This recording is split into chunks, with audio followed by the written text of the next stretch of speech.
This is an examination that puts your life at stake.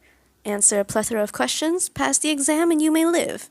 Two-faced examiner Qinjiu meets the ice-cold examinee Yu Huo. In this inhumane system, both of them who have lost their memories go head-to-head against each other. Despite that, they have a strong mutual understanding. Alarms go off and the system collapses time and time again, during which their memories gradually return. It turns out that even at the end of the world, where there's only dust left, you're still the first person I meet. What's so great about this system? We'll just destroy it. The world is brilliant and grand still, so welcome home.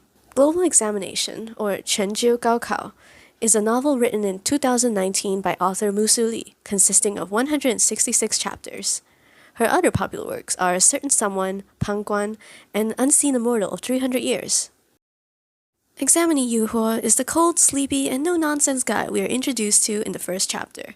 He just got transported to a different place with his family out of nowhere to take an exam, but is pretty calm and quick in adapting to his new environment. Qinju, or Invigilator 001, is the chief invigilator overlooking Yu Huo's examination room. He's playful, charming, and full of nonsense. They both get off on the wrong foot when Qinju mistakenly arrests Yu Huo for violating a rule in the exam. We later find out that both of them mysteriously have a huge chunk of their memories missing from a certain period of their lives. As the story progresses, we uncover more of Yu Huo and Qinju's past relationships with each other. In this cold and rigid system, rule breakers like Yu Huo and Qinju bring a little chaos and vitality to the otherwise orderly examinations. Together, they are an absolute menace to the system. Qinju especially. His actions alone have forced the creation of hundreds of new rules and patches for the system. Both of them are low-key insane and are always willing to take huge risks as long as there's a chance of reversal, which leads to them doing crazy stunts behind each other's backs. As long as these two demon kings are together, they can crawl out of any pit the system has dug out for them. I find the little snippets of banter between Yu Huo and Qinju a joy to read, especially when they get together near the end. You'd think Yu Huo is this serious guy, but sometimes he says some unexpected OOC things. One of my favorite moments is when Qinju calls Yu Huo sexy for swearing, clearly with the intent of teasing him, but Yu Huo straight up deadpan looked at him and responded with, "Not as sexy as you," and walked off, which left both me and Qinju speechless. It was so out of left field for him, but it also showed a hint of Yu Huo's playfulness under his cold exterior. The love story between these two is kinda tragic. Both happen to meet and fall in love in this crazy system despite their opposing identities. And even after all the resets, they still manage to find their way back to each other. I'll touch more on them in the spoiler section at the end of the video, but here's a little teaser. Invigilator A and Examinee Qinju are a different breed, y'all. The sexual tension they were oozing was insane. If you ask me which pairing I liked best out of their 3 scenario relationships, it would be Invigilator A and Examinee Qinju. Anyways, enough of that. I didn't remember much of the romance from my first read of Global Examination, and the most I thought these two would do was hold hands and kiss. So imagine my surprise when they proceeded to drive the car multiple times throughout this novel. Why did I not remember this? Danmei from the 2010s are just built different. The Global Examination experience differs from other Infinite Flow novels because instead of working within the rules, our two leads work hard to break the rules to pass their current dilemma. Don't underestimate the creativity of these two to think outside the box. As long as it's not written word for word in the rules, anything is possible. The charm in reading Global Examination is seeing what kind of antics our main characters will get up to bypass these almost impossible challenges. If this were a school setting, Yu Huo and Qinju are the students who always find faults and loopholes within the school rules. Remember, no talking, no devices, and absolutely no looking at each other's papers.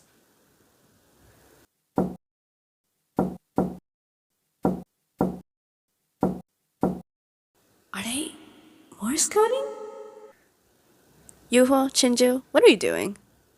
Tapping my pencil helps me focus. There's no rule against that, is there? If tapping's banned, you might need to ban pen clicking and fidgeting too. Seems kind of excessive. I see. So it's just a coincidence that your focusing techniques line up perfectly with each other. Maybe we're just academically in sync. Some would call that chemistry. Besides, if we really wanted to cheat, don't you think we'd be less obvious about it? You two are going to be the death of me. The plot and mystery of Global Examination is really solid. Rereading it, I could see all the foreshadowing Musu Li had planted throughout the novel. The whole novel was intricately and elaborately constructed. The encounters, decisions, and timing between characters all aligned perfectly for the best possible outcome in the end. There were some plot twists and reveals that shocked me, even on the second read. The system as a being and almost its own character was written really well. I sometimes felt pity for how it turned out, and had to slap myself for playing right into its mind games. I love reading team dynamics, and the cast for Global Examination is huge. With a large cast of around 12 characters, each one of them played a meaningful role, offering support and vital clues that pushed the narrative forward and brought our main characters closer to uncovering the truth of what happened 3 years ago. Love that it took the combined efforts of everyone to achieve the final victory at the end, because even though both Yuho and Shinju are OP, they couldn't defeat the all-seeing system in its own turf all by themselves. Their success was made possible by the dedication and contributions of everyone involved. Every invigilator deciding to ghost the system to protect Yuho and Shinju took me out. Small tidbit, but I like that some of their names were homophones for subjects. Yuwen sounds like Yuwen, which is the word for Chinese. Suzhe sounds like Suzhe, which is mathematics. And Dili sounds like Dili, which is geography. The exams in this novel aren't very interesting.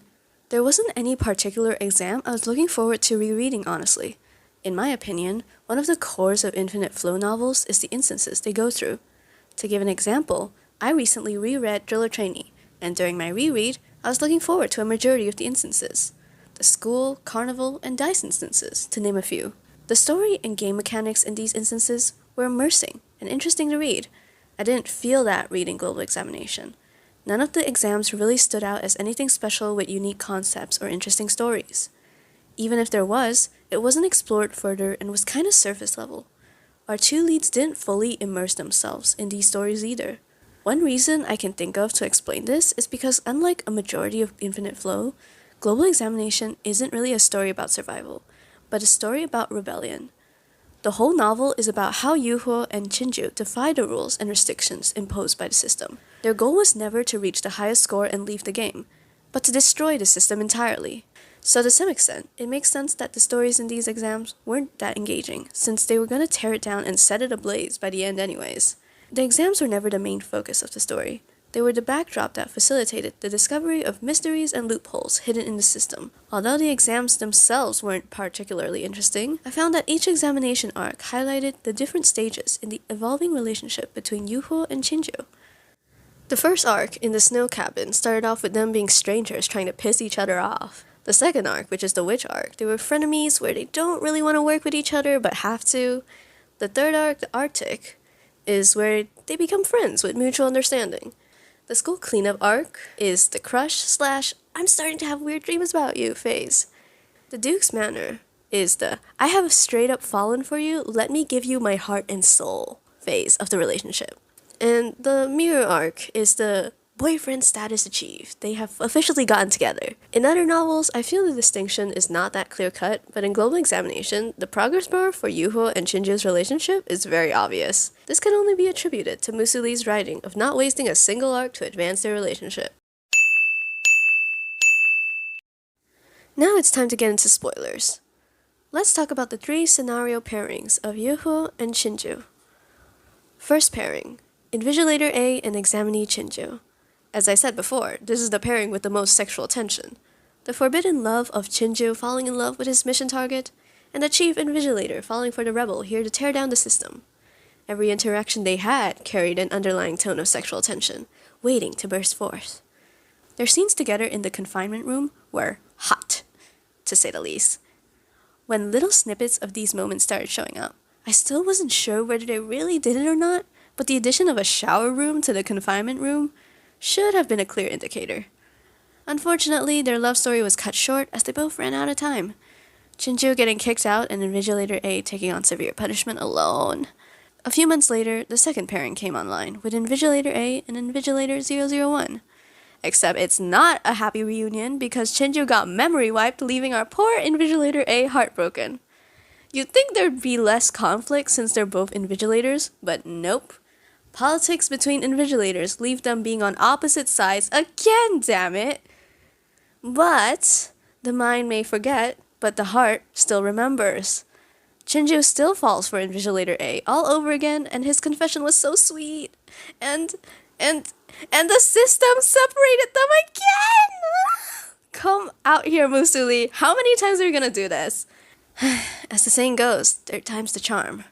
This time, both of them got memory wiped. Yuho and Shinjo, being examinees in the end, did finally give them the freedom to express themselves wholeheartedly without the interference of the system, and to fall in love without all the burdens of the past. They could finally stand on the same ground openly and fight against the system. The love between Yuho and Shinjo is in itself a form of rebellion against the system, so it's never going to be easy for them.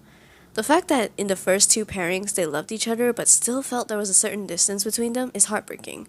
Examining Shinjo choosing the Yuho of the present compared to Invigilator A because this Yuho felt closer and more alive to him always gets me.